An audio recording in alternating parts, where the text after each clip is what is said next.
महायुतीमधनं शिवसेनेला ही जागा सुटल्यानंतर दोन फॉर्म शिल्लक राहिलेले आहेत, प्रसाद बापू हिरे आणि गोकुळजी गीते. या संदर्भामध्ये प्रसाद बापू हिरेंची देखील गिरीश भाऊंची चर्चा झाली. गणेशजी गीतेंशी देखील ज्यांनी फॉर्म मागे घेतलेला आहे त्यांच्याशी देखील चर्चा झाली, कारण गोकुळ गीते हे त्यांचे बंधू आहेत. आणि याच्यामध्ये असं ठरलं की जे काही आम्हाला सांगायचं होतं दोन्ही उमेदवारांना आम्ही सांगितलेलं आहे. त्यांनी आज रात्रीची वेळ मागितलेली आहे. उद्या सकाळी पुन्हा एकदा गिरीश भाऊ त्यांच्याशी बोलतील, मी देखील उद्या सकाळी त्यांच्याशी बोलणार आहे आणि बोलणं सकारात्मक होतं एवढंच मी सांगतो. कधीपर्यंत निर्णय अपेक्षित आहे? नाही, आत्ता चर्चा झाली. चर्चा करून शेवटी कसं आहे की त्यांना देखील त्यांच्या लोकांशी बोलावं लागेल, त्यांना देखील त्यांच्या कुटुंबाशी बोलावं लागेल. आता मी शिवसेनेचा एक शिवसैनिक म्हणून भाऊंना विनंती केली, भाऊंनी महायुतीचे नेते म्हणून त्यांना विनंती केलेली आहे. आणि असं कुठं चित्र नाही आहे की कोण नकारात्मकच होऊन चर्चा पुढे गेली. चर्चा सकारात्मक झाली. काही मुद्दे त्याच्यामध्ये आहेत. त्याच्यामध्ये शिंदे साहेबांसमवेत गिरीश भाऊंची देखील टेलिफोनिक चर्चा झालेली आहे. त्याच्यामुळे याच्यातनं जे मी परवा संध्याकाळी तुम्हाला सांगितलं होतं तेच मी सांगतो की मी फार आशावादी आणि सकारात्मक आहे. त्याच्यातनं चांगलंच घडेल. पण काय आश्वासन आपल्याकडनं काय देणार?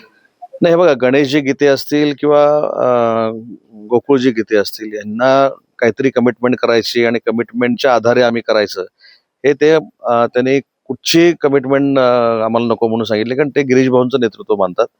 दुसरी महत्वाची गोष्ट आहे की आमच्यामध्ये वाद लावण्यासाठी ज्या पद्धतीनं डिलिंग चाललेलं आहे, असं चाललेलं आहे, तसं चाललं आहे, ह्याच्यामध्ये 1% नाही, नॉट 1% पण तथ्य नाही. कारण गणेश गीते म्हणजे मी नाशिकमधलं नाही, तुम्ही सगळे नाशिकमध्ये आहेत. त्याच्यामुळे गणेश गीतेंना अशा सगळ्या गोष्टीची काय आवश्यकता आहे किंवा गोकुळ गीतेंना अशा कुठच्या गोष्टीची आवश्यकता आहे अशातला अजिबात भाग नाही. शेवटी असे निर्णय घेत असताना पॉलिटिकली त्यांचं फ्युचरमधलं करिअर काय, त्यांच्या बंधुराजांचं फ्युचर, या चर्चा होणारच ना. पण त्याच्यासाठी जे काही सोशल मीडियाला काही जे अल्पसंतुष्ट आहेत, काही जे विघ्न संतोषी आहेत, जे सोशल मीडियाच्या माध्यमातून त्या दोन भावांबद्दल काही पसरवण्याचा प्रयत्न करतायत, आता तुम्ही जाहीरपणाने निषेध करतो. कारण माझ्यापेक्षा गणेश गीतेंना तुम्ही सगळे ओळखता. ते अतिशय चांगल्या पद्धतीने गिरीश भाऊंचे आहेत, तसं निलेश आहे, तसं ते आहेत. त्याच्यामुळे मला असं वाटतं की यांची नाहक आर्थिक ह्याच्यावरनं बदनामी करणं हे काही योग्य नाही. ह्याला राजकारण म्हणत नाहीत.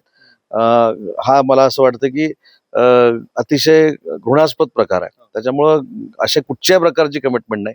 पण शेवटी माझ्यासारख्या कार्यकर्त्याला जर कुठेतरी थांबायला सांगितलं, शेवटी फ्युचरमध्ये माझ्या करिअरचं काय हा प्रश्न येणारच ना. त्याच्यामुळे त्या संदर्भात गिरीश भाऊ त्यांच्याशी बोलले, मी त्यांच्याशी बोललेलो आहे.